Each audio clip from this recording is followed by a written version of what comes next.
Bonjour et bienvenue sur African History Club, une chaîne bilingue où nous partageons des actualités et tout ce qui concerne l'Afrique. Dans cette vidéo, le géopolitologue et stratégie Banda Kani analyse sa perspective sur la situation en République démocratique du Congo et pourquoi les États africains devraient envoyer leurs armées. Et pourquoi on devrait envahir le Rwanda et neutraliser Kagame, un malheur pour l'Afrique. En fait, ce que les Africains doivent comprendre est que la chute de la République démocratique du Congo est une étape pour décoloniser l'Afrique. C'est très grave, mais est-ce que c'est plus grave que les 18 millions de morts, les 20 millions de morts qu'on compte déjà depuis que Mobutu a chuté, est tombé, et que le Congo est entré, la RDC est entrée dans une phase ininterrompue de crise systémique gravissime. Madame Linda, c'est 20 millions de morts. 20 millions, je dis bien 20 millions de morts. Si ça n'émeut pas une bonne partie des acteurs politiques de la RDC, mais surtout la communauté internationale autoproclamée de vampires, ça c'est... On est devant même... c'est une espèce même de cerise sur le gâteau.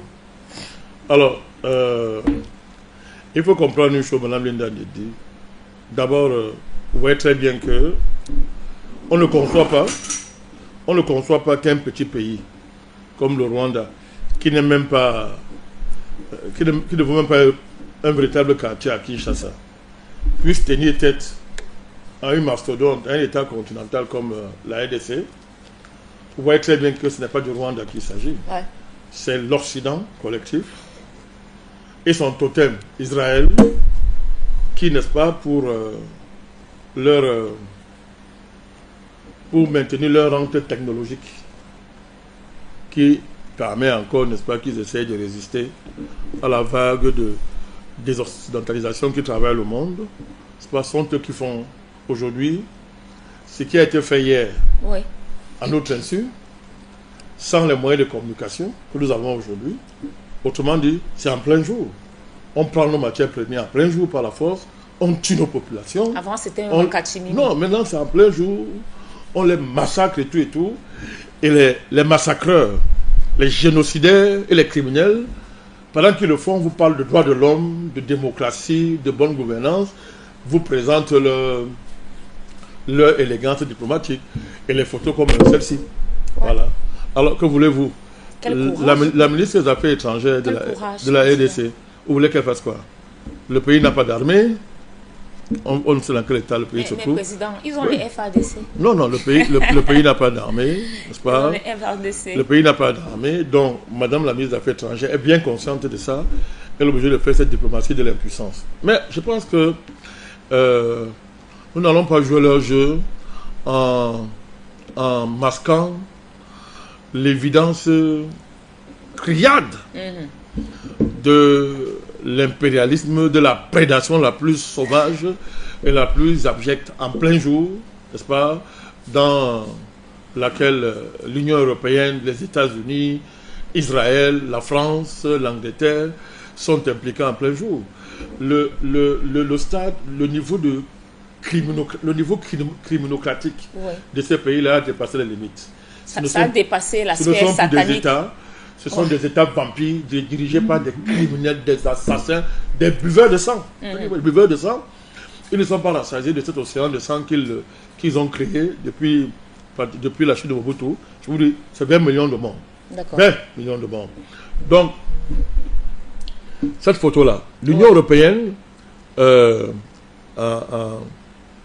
est en février 2024, l'Union européenne a signé un accord avec Kagame, ouais, à qui l'Union européenne livre des finances. L'armement à coût de millions d'euros pour la livraison des matières premières. L'Union européenne est bien consciente que Kagame n'a pas de matières premières, et particulièrement le coltan, les terres rares, le cobalt, etc. Indispensable pour les batteries, les smartphones, tout ce que vous connaissez, leur fameuse transition verte. Le Rwanda n'a pas ces matières premières. Mais l'Union européenne s'est permise de signer un contrat, ouais, pour la livraison des matières premières stratégiques.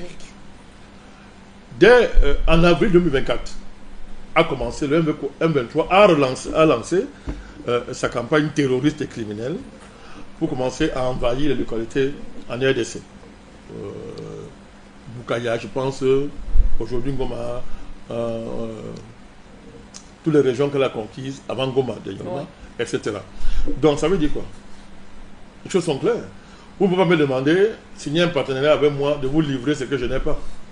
En fait, Kagame, depuis toujours, c'est un bandit, c'est un assassin, c'est un criminel, mais aux ordres des patrons dont je viens de citer les noms. Oui. Donc, la conférence de Berlin, vous n'étiez pas là, on nous a seulement raconté. Oui. Mais devant aujourd'hui, en plein jour, les Américains recolonisent l'Afrique à travers un génocide dans les Grands Lacs. Voilà. En plein jour, tout le monde voit. On massacre les populations innocentes en Goma. Kagame en a massacré. Ils ont tué on a plus de 5000 morts. Ouais. Les chiffres là de l'ONU. Ce sont les chiffres qu'il donne. Oui. Donc il a fait. C'est un carnage, Mme Linda Dedi. En plein 21e siècle. En plein jour. Et donc, tout à l'heure je vous le disais, ces pays-là vont se mettre devant vous. Ils vont s'appeler les démocraties. En raillant et en insultant les autocraties qui seraient incarnées par la Chine et la Russie. Ils vont dénoncer les dictatures en Afrique. Pendant ce temps, Kagame, le plus grand démocrate africain, son régime est le plus démocratique des pays africains. Le roi du Maroc, le Maroc, c'est la démocratie qu'on n'a jamais vue, totale. Les pays du Moyen-Orient, les royautés, les monarchies du Moyen-Orient sont des démocraties qu'on n'a jamais vues. Mais vous demandez comment, madame, devant tout ça, devant la négation des droits de l'homme, devant l'effondrement de tout le récit, comment dire ça, de propagande, à l'état primaire, maintenant c'est clair, que les Occidentaux nous servent depuis des années. Comment un Africain peut continuer à croire au droit de l'homme, version occidentale, à la démocratie, version occidentale? C'est ça le vrai débat. Voilà. Voilà le vrai débat. Le débat, c'est-à-dire des gens vous montrent en plein jour qui sont des buveurs de sang, des assassins, des voleurs et des criminels, des bandits. C'est-à-dire que des reptiliens, ils ne sont pas des êtres humains, mais vous refusez de voir. Vous vous forcez à vous mentir vous-même. Continuez à croire à leur valeur. Je laisse comme le fait que des millions d'Africains sont devant les consulats tous les jours, ils courent pour y aller, vraiment c'est le paradis et tout.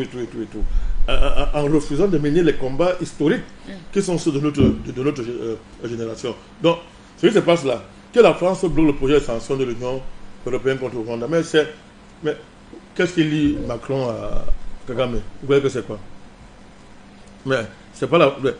Qu'est-ce que vous voulez? La France a besoin de ces matières premières. La France au cœur du jeu, surtout Macron. Oui. Surtout Macron. Vous savez que ce monsieur a des problèmes très sérieux. Il a menti aux Français de manière démocratique. Il a menti à un des peuples les plus avancés de la planète, qui a fait la révolution, qui a fait les Lumières, a coupé la tête de son roi, un peuple le plus civilisé. Il a élu quelqu'un pour découvrir 2 mandats pratiquement après que la prétendue femme qui est à ses côtés, c'est un homme. C'est-à-dire que les Français n'ont pas compris, ils ne savent pas ça. On les a menti, c'est un homme, elle a truqué son âge. Michel Trogneux. Voilà, elle a traumatisé ce garçon, il était mineur, il a été traumatisé. Violé, président. Tout clair, net, tout ça, voilà, tout à fait, violé, voilà, vous êtes clair. Donc, les Français découvrent ça aujourd'hui que on les a menti, mais on les ment depuis toujours, mais démocratiquement. Et nous, on est en dictature. Nous sommes en dictature, on est des esclaves, des moutons, on est des sauvages. Donc, vous pensez qu'un monsieur comme ça, qui a un tel dossier, imaginez-vous que... là, vous parlez de quel monsieur? De Macron. Ou de Macron? De monsieur... oui, entre les deux, bon, oui. Je ne sais pas. Je ne sais même pas qui est le mari. Qui est la femme? Qui est la femme. Bon, alors. Mais je pense que cette caisse d'identité-là devrait être le mari. Donc, on voit très bien que un monsieur comme ça, combien de... Est-ce que vous savez le nombre de dirigeants dans le monde qui ont ce dossier et qui peuvent le faire chanter et lui faire n'importe quoi? Rien que ça. Rien que ça. Donc, vous pouvez voir comme ça qu'il est en train de bloquer ce dossier parce que on le tient par la barbiche, on dit monsieur tu bloques ça. Oui. Toi, tu sais pourquoi, non? Bloque, sinon tu vas voir. Donc, c'est une affaire terrible. C'est une affaire terrible. Donc, d'ailleurs, ce n'est pas une surprise. La France, c'est une criminocratie. C'est un État assassin, dirigé par des assassins. On n'est pas surpris que, n'est-ce pas, de manière éhontée, elle se lance dans ce type de démarche visant à bloquer, n'est-ce pas, les sanctions contre un État génocidaire comme le Rwanda. D'accord. Alors, Président, j'ai envie de poser une question que certains vont trouver un peu taquine. Mais Tshisekedi est où depuis là? Je vous ai dit, laissez-le. Laissez ce monsieur-là. Vous faites comme si... Il est où? Il est passé Non. où? Il est là, on connaît Tshisekedi, non? On le connaît, donc... Ça dit, déchirez-vous dès que ça se stabilise, je fais une sortie? Non, on le connaît. Il fait partie du problème. Il est dans le game, mais laissons ça de côté. C'est-à-dire qu'aujourd'hui, c'est l'Afrique qui est attaquée. Je dis depuis au panafricanisme, je n'ai pas fait une erreur. Certains font des erreurs gravissimes en matière de stratégie. D'abord, on dit que c'est l'affaire des Congolais. Donc quand on parle de ça, on dit non, le Congo. Deuxièmement, Tshisekedi. Non, Tshisekedi, c'est une contradiction secondaire. Il faut le laisser. Ce n'est pas le Congo qui est attaqué, c'est toute l'Afrique qui est attaquée. C'est toute l'Afrique qui est attaquée. On a été extrêmement naïfs, Mme Linda Didi. Les Africains sont très aveugles. Ils doivent mesurer leur niveau d'aveuglement et tirer les enseignements à la faveur de telles évolutions. Pourquoi? Vous savez, ce drame-là a commencé. Si on prend une référence, parmi tant d'autres, on peut remonter très loin depuis 1885. Mais contentons-nous la chute de Mobutu. Ça commence depuis le génocide. Mme Linda Didi. Combien d'Africains avaient les yeux ouverts pour savoir que le génocide là a été organisé justement pour qu'on arrive là où on est arrivé aujourd'hui. On a fait le génocide pour que Kagame arrive au pouvoir. Pour séparer l'Est de la RDC. Pour que les matières premières... Créer un deuxième pays. Claire, balkanisation de la RDC.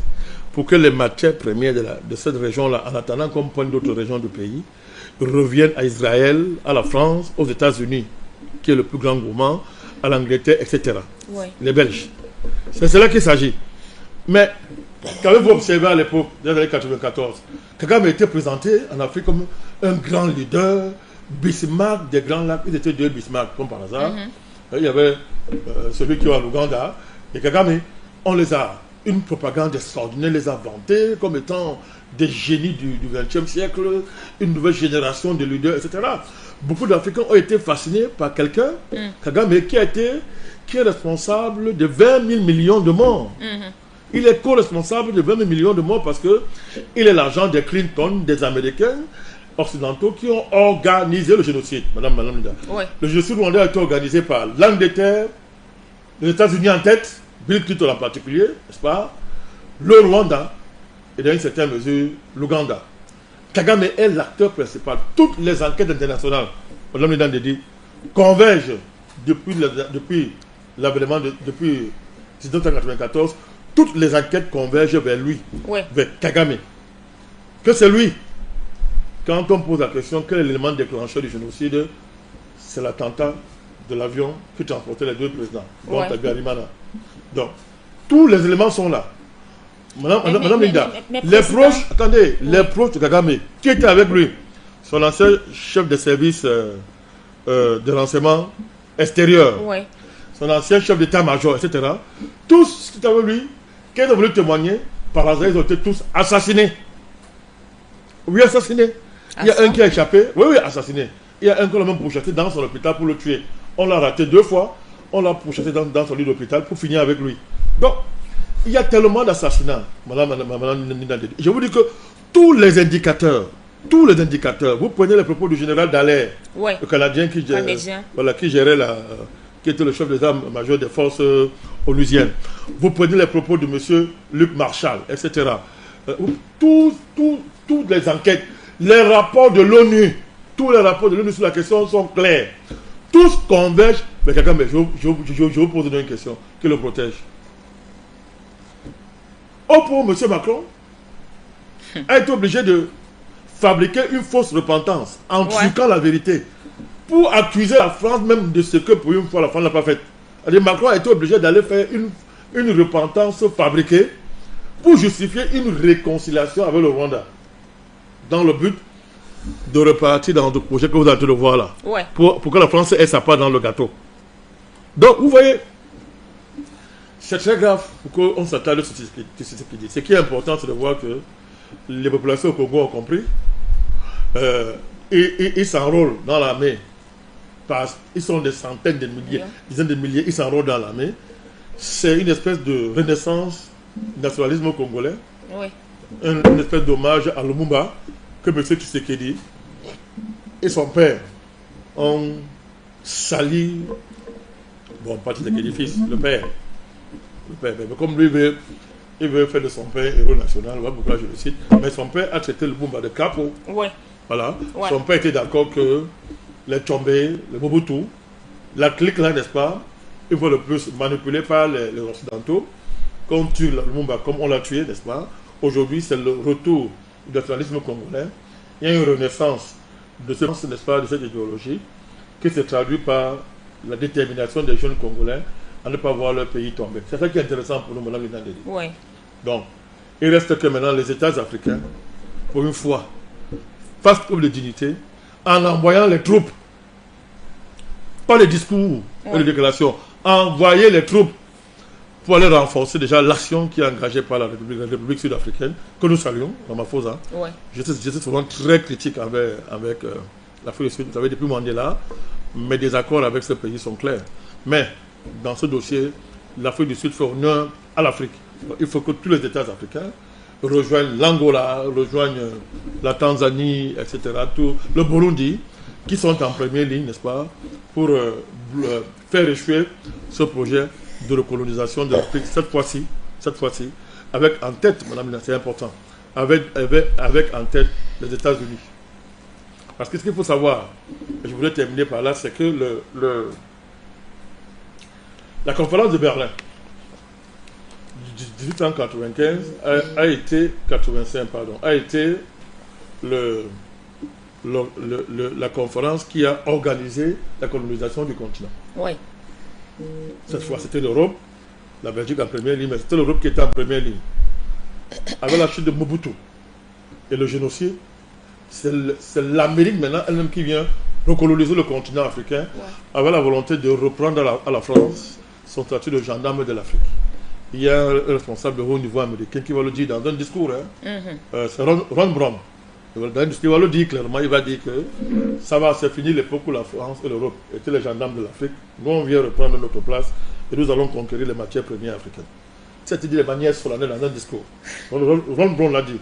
Donc, cette fois-ci, ce sont les États-Unis qui sont en première ligne. Ouais. Voilà pourquoi je ne cesse pas de dire que ça ne sert à rien de lutter contre la France si le but ce n'est pas de s'attaquer avec toute la vigueur possible à Washington. Ouais. Parce qu'actuellement, l'ennemi c'est Washington. On est en train de le voir. Et son totem qu'on appelle Israël. Donc voilà les vrais enjeux par rapport à ça. Vraiment, c'est que de laisser il n'est pas. On va comprendre le temps. D'accord, mais c'est quand même le chef de l'État. Oui, que vous voulez. Même si certains opposants estiment qu'il a volé ses élections. C'était une parenthèse. Eux-mêmes là, ils valent quoi? Ces faux opposants là. Justement, je voudrais aller dans ce sens-là.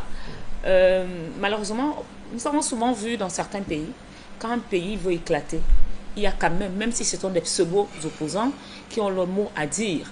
Alors là, depuis, je me demande où est Martin Fayoulou, où est M. Katumbi. On les a vus vraiment s'agiter pendant les dernières élections, les campagnes. Mais voilà un vrai problème. Un vrai problème. Depuis, quand ce n'est pas Tshisekedi, c'est l'Union européenne. Quand ce n'est pas l'Union européenne, on a l'impression qu'il n'y a aucune opposition dans ce pays. Donc le peuple est abandonné à lui-même. Mais Mme Linda Deli, ils sont en train de se battre pour la démocratie, non? Ils font l'alternance de la démocratie. On n'est pas en train de voir ce qu'ils font là-bas. Ils sont pour l'alternance de la démocratie. La démocratie et l'alternance. Observez bien. Observez-les tous, ils ne sont pas les seuls. Que disent les oppositions africaines? Vous ne pouvez pas seulement voir les Fayoulou, les consorts. Bon, cet interne, on connaît leur jeu depuis. Fayoulou, c'est un agent français. On connaît leur jeu. Mais élargissez ça à tout ce que vous appelez opposition en Afrique. Quelle est leur position sur la crise en RDC? Quelle est la position des opposants camerounais sur la crise en RDC? Ils font semblant de ne pas voir. Alors, ils sont coincés parce que leurs parrains occidentaux, n'est-ce pas, qui sont les patrons de la nouvelle mission civilisatrice qui est de nous démocratiser, et le droit de l'homisé, n'est-ce pas? Ben, il faut attendre la prochaine élection qui sera certainement transparente, n'est-ce pas? Pour que... Non, pas de souhait, puisque c'est... les élections sont transparentes quand l'Occident valide. Hein. Ouais. Voilà, comme ils sont les agents occidentaux, ben certainement l'élection sera transparente et ils vont s'asseoir là, les mêmes causes vont produire les mêmes effets. La position entre les Africains, pendant que les vrais problèmes et les véritables causes de nos problèmes et les vrais responsables, ils leur servent de cache-sexe, Madame Linda Ndedi. Wow. C'est ça le rôle de l'opposition en Afrique, servir de cache-sexe à l'oppresseur occidental. C'est ça. Voilà pourquoi nous les appelons l'opposition néocoloniale. Au Congo, leur cas est très grave. C'est très avancé. Vous ne trouvez pas le fou qu'on appelle Corneille Nangaa? Dire que je t'ai fait hier et aujourd'hui je peux te défaire. À mon Dieu Vision. J'ai fabriqué un monstre, laissez-moi le détruire. Vous voyez, je dis que quand on va gratter ce Congolais, de l'ensemble des députés, voilà un pays, allez voir le traitement des députés en RDC. Allez voir le traitement des militaires. Ouais. Vous allez comprendre qu'il y a quelque chose qui ne va pas dans ce pays-là. Vous voulez parler que de ça. Mais bon, moi je dis, je ne vais pas m'attarder là-dessus. D'accord. Je vois, c'est même ça qui oblige Tshisekedi. Il n'a même pas le choix. Parce que la mobilisation du peuple fait que il n'a pas le choix. Parce que tout le théâtre, ça va, je ne vais pas revenir tout le jeu qu'il a fait avec Kagame. Ouais. Je ne vais pas revenir avec le M23. Moi, je ne vais pas revenir là-dessus. Mais aujourd'hui, c'est toute l'Afrique qui doit se lever. On fait bloc derrière la RDC. Et une fois de plus, que les États africains envoient les troupes. Le but, c'est d'entrer au taille. Parce qu'il est protégé par Israël, il est protégé par les Occidentaux, il est intouchable. D'accord. Il faut... Avant de marquer une petite pause, Président, parlant, vous dites cette phrase tout le temps, il faut entrer au Rwanda, arrêter Kagame. J'ai envie de poser la question, comment ils ont fait pour entrer en Libye et traîner le maréchal comme ils l'ont fait? Pourquoi est-ce qu'il est impossible de faire pareil sur ce monsieur Kagame, qui est l'illustration même du diable? Oui. Parce que depuis, il n'y a que des débats, des assises, des forums, des rencontres du côté de la Tanzanie, qui est devenue pratiquement la salle de conférence, et puis qui accouche toujours d'une forêt. Des résolutions bidons. Bidon. Que Kagame déchire tout le temps. Voilà, il déchire tout le temps. Donc, vous parlez de Kadhafi? Non, mais Kadhafi était l'ennemi des Occidentaux. Kagame, c'est leur agent, c'est leur fils. Ils sont tout droit de leur laboratoire. Vous savez, il y a comme ça des malheurs qui frappent un continent par la naissance d'un homme. Oui. Il y a des malheurs terribles qui vont frapper un continent par la naissance d'un homme. Il est comme Ouattara. Kagame, c'est un malheur qui a frappé le continent africain. Et il est tellement... Il est le mal fait cher qu'il agit, il le fait... Hypocrite, hein. Non, sur nous-mêmes. Sans aucun état d'âme, il n'est pas... Il circule la photo en Afrique, les Africains le saluent. On l'acclame. Quand il fait un discours, tout le monde applaudit, il part. Vous savez, Madame Linda, il y a une enquête qui a été étouffée à la Cour internationale de justice. Oui. Mais l'enquête existe, hein, qui démontre comment Kagame a tué les Rwandais. Pourquoi on accuse... Il a tué les Tutsis. Les Tutsis. Pourquoi on accuse les Hutus? Les Hutus. C'est un monstre. Mais bon, il n'est qu'un instrument aux mains de qui? C'est des patrons du monstre qu'il faut poignarder, en fait. Cacher. Les Occidentaux. Donc vous avez des buveurs de sang comme Emmanuel Macron, Joe Biden, le bandit qui était au Premier ministre au Canada, l'Angleterre et la sorcière qui est à l'Union européenne. Voilà les gens qui boivent le sang. Ce sont des buveurs de sang. Avec des nègres voilà, talons. Sans oublier maintenant Israël, le peuple élu. Buveur de sang. C'est-à-dire que quand il n'est pas en train de génocider, son Dieu n'est pas content. Donc, voilà les vrais acteurs du drame qui sont derrière. Kagame n'est que leur instrument. C'est un monstre dans leurs mains. Ils s'en servent pour... C'est toute l'Afrique subsaharienne qu'on veut recoloniser. Et le moyen pour le faire est clair. Oh, les présidents africains qui regardent ça, ils jouent... Est-ce qu'ils jouent au naïf? Peut-être qu'ils sont naïs, vraiment. Peut-être qu'ils ne maîtrisent rien, président. Non, ils ne sont pas naïfs. Il y en a qui ne peuvent pas blanchir. Un monsieur comme Talon, vous voulez qu'il blanche, qui disent quoi? Sans prendre son cas. Ouattara peut dire quoi? Vous savez, en plus, ils sont tous vantards, ils se prennent au sérieux. Vous vous rappelez l'intervention le troubadour qui est en Côte d'Ivoire, qui disait, devant l'Élysée, que j'ai été directeur général de la BCAO, j'étais gouverneur de la BCAO, j'étais directeur adjoint du FMI, je connais ces choses-là. Hein? Ce débat se France doit s'arrêter. C'est notre monnaie, c'est une bonne monnaie. Ils parlaient avec moi à leur cycle là, qui se prennent au sérieux et oublient qu'ils sont moins que des esclaves, moins que des chiffons de papier hygiénique qu'on va jeter après usage. Comme on a fait un Mobutu. Kagame finira comme Mobutu. Et même et son cas sera même pire. Ils oublient toujours ça. Hein. Donc ils se prennent au sérieux. Kagame se prend au sérieux, tous ces gars se prennent au sérieux. La CAC a fait un communiqué qui fait honneur à la CAC. Ils ont dénoncé la 1-23 de manière claire. Mais vous voyez, comment j'appelle ça mais ça ne suffit pas. Parce que je vous dis, le projet qui est en cours là, c'est que le M23 va multiplier dans beaucoup de pays africains. M23 est plus armé qu'une armée. C'est-à-dire ils ont des armes sophistiquées. Israël leur donne les technologies pour neutraliser toutes les communications, avancer de manière invisible. Ils ont les missiles sol-air. Ils ont des armes. Vous n'imaginez pas. Donc les gens regardent et ils pensent que non. Ah, c'est dans les... Non, c'est ce qui est prévu pour tous les pays africains. Il suffit que vous ayez une rébellion. Même si ça commence avec 2 ou 3 personnes, vous allez voir le matin la puissance du M23 devant votre porte. Parce que c'est le projet que les gens ont. Parce qu'il s'agit de punir l'Afrique. Parce que vous avez... Mais punir l'Afrique, pourquoi, mais parce président? Que vous osez ouvrir les yeux. Vous osez revendiquer une vraie indépendance, une vraie souveraineté. En oubliant que la loi fondamentale de l'impérialisme, c'est que nos matières premières ne nous appartiennent pas. Voilà. Mais est-ce qu'on peut, nous, Africains, nous ne pouvons pas modifier, sortir même de cette pseudo-loi de l'impérialisme? Mais on est en train de sortir. C'est ça la bataille que nous menons. Voilà pourquoi nous saluons le peuple du Congo. Voilà pourquoi tous les efforts qui sont faits en Afrique dans le cadre du combat pour l'africanisme vont dans ce sens-là. Moi, ce qui est intéressant, Linda, c'est que les démocrates africains, ils vont se cacher et raser les mains. Parce que voilà leurs valeurs, voilà leurs idéaux. La démocratie, le droit de l'homme. Voilà, l'Occident avance avec sa bannière de démocratie, liberté, droit de l'homme, etc.